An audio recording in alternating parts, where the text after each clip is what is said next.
All right, guys, we're gonna go ahead and dive into the dumbbell RDL. So when it comes down to hip hinging movements, this is by far one of the hardest movement patterns for people to get down. So be patient with this and continue to remind yourself, like, this is just practice. You have to do it over and over again until you just can't get it wrong. So what I'm gonna do is I'm gonna dive into it. You're gonna see me performing the movement, and I'm gonna be breaking down what I'm doing and what I'm cueing myself in my head to make sure that everything just moves as smoothly as possible. So let's dive into that shit.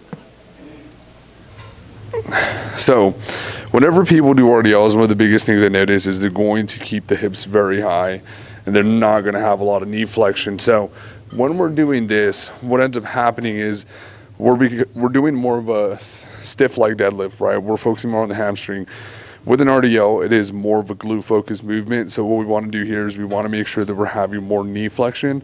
So as I start this movement, what I want to think of is driving the hips back, at the same time driving the knees out, so I can create a pocket within my hips to come down a lot smoother.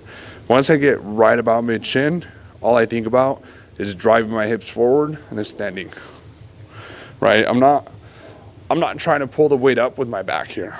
What I'm thinking about is driving my hips forward as much as I can. So again, what we want to do here, drive, add some of that knee flexion in there, boom, extend.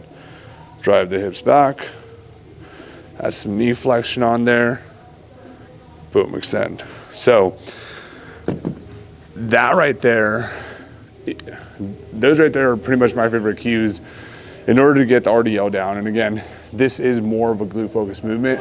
So you do want to have some of that knee flexion on there. You want to have those hips come down a little bit, but the priority of it all is driving the hips back as much as you possibly can.